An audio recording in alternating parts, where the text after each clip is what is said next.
В каждом историческом периоде появляются свои герои, совершаются новые подвиги и сохраняется память о них. Многие бойцы из Абхазии сегодня вместе с многонациональным народом России сражаются на Донбассе. К сожалению, немало и тех, кого мы потеряли в ходе СВО. Среди них и Олег Бебия.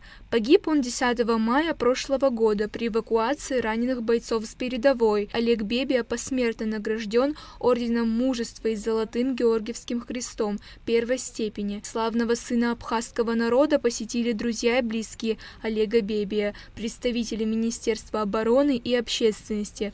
Гибель сына сильно подорвала здоровье отца Олега, Бориса Бебия. Он не дожил до сегодняшней встречи. Отец не выдержал все это. Его отец молодой, сравнительно молодой, наш ровесник, мог жить и жить, но его последние слова было, вот он мне набрал и позвонил и сказал: 11 числа у сына день рождения, Катерина, вы его вспомните. Это было его последнее. Он выглядел вроде хорошо, но он был лежащий. Ой, говорю, как это, мы вместе отметим. Но он не дожил. Встреча памяти была организована при поддержке представительства Россотрудничества в Республике Абхазия. За участие абхазских бойцов в СВО и их смелость руководитель Россотрудничества Дмитрий Федотов поблагодарил весь народ нашей страны. Я просто хотел бы сказать большое спасибо и народу Абхазии за то, что она помогает нам в этой операции. Потому что, с одной стороны, все это, я говорю, больно, а с другой стороны, ты понимаешь, что если это не произойдет, то мы с вами можем оказаться на грани уже того, что реально нацисты будут рядом с нами, и реально они будут среди нас. Вот чтобы этого не было, я думаю, мы всегда должны хранить память. И очень хорошо, что здесь мы сейчас можем вспомнить и Олега Борисовича Бебия, и то, что он спасал раненых с передовой. Он спасал раненых, да? То есть он вытаскивал людей для того, чтобы они жили. А его не стало. Это очень сложно, очень страшно. Я хотел бы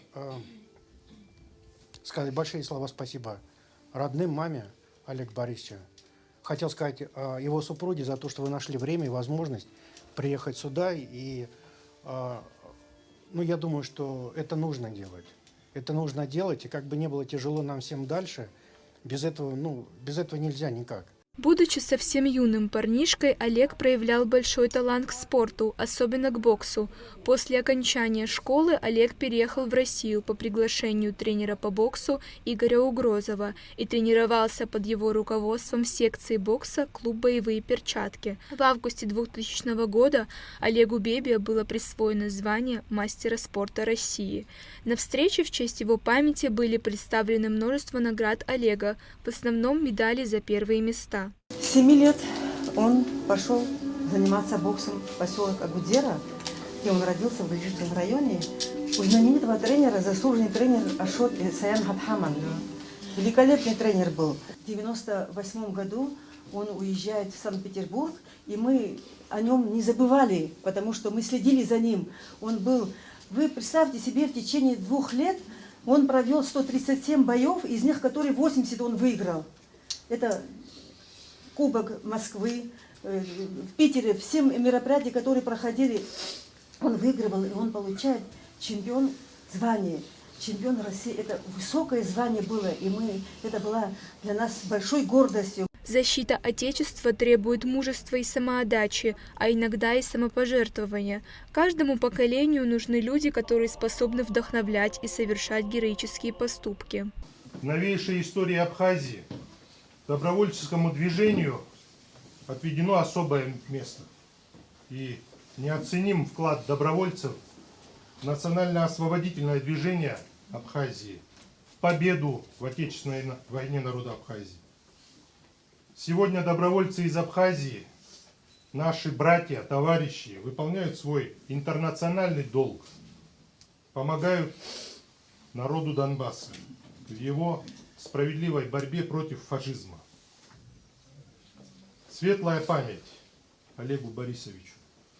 Светлая память нашим братьям, сложившим голову во имя справедливости. Память о герое останется во многих сердцах. По словам друзей и родных, Олег Бебия был преданным и верным человеком, который всегда готов был протянуть руку помощи. Олежка тоже у нас был, так как он и физически, и морально, духовно был очень крепок.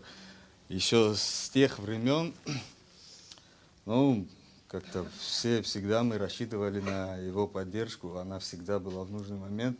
Память героя почтили минутой молчания. Олег Бебия стал примером для многих, ведь он погиб ради мирного неба и светлого будущего.